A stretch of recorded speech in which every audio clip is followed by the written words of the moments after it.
está a escutar barulho até agora na cozinha. Tem nada, eu escutei barulho muito estranho. Vamos lá pro vídeo.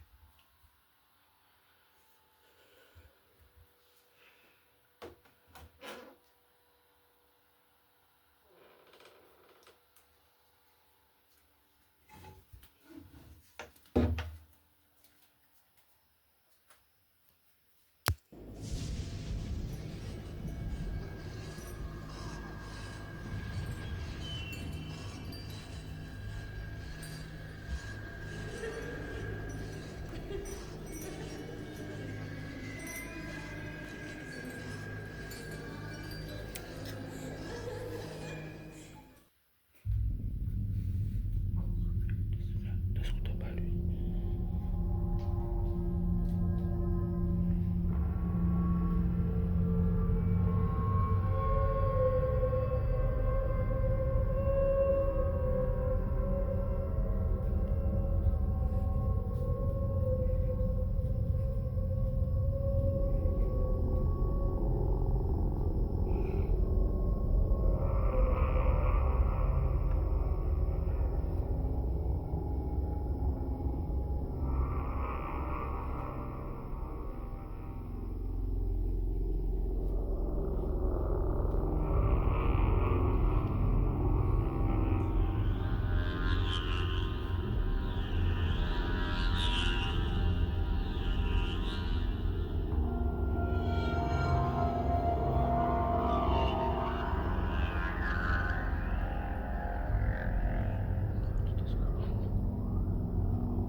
Tipo, tem nada, estou olhando barulho. Eu vou postar vídeo pra vocês agora no canal.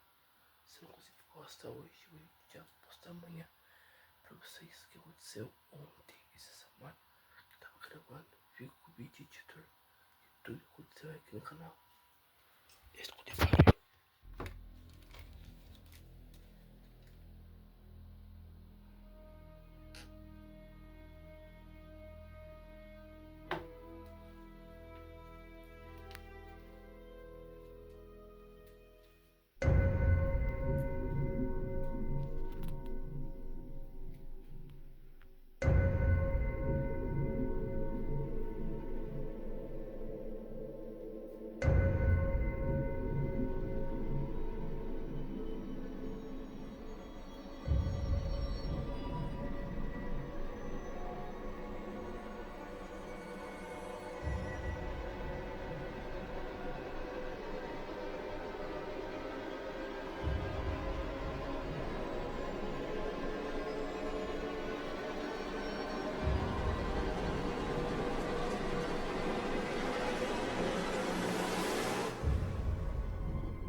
Lá de sala, entendeu?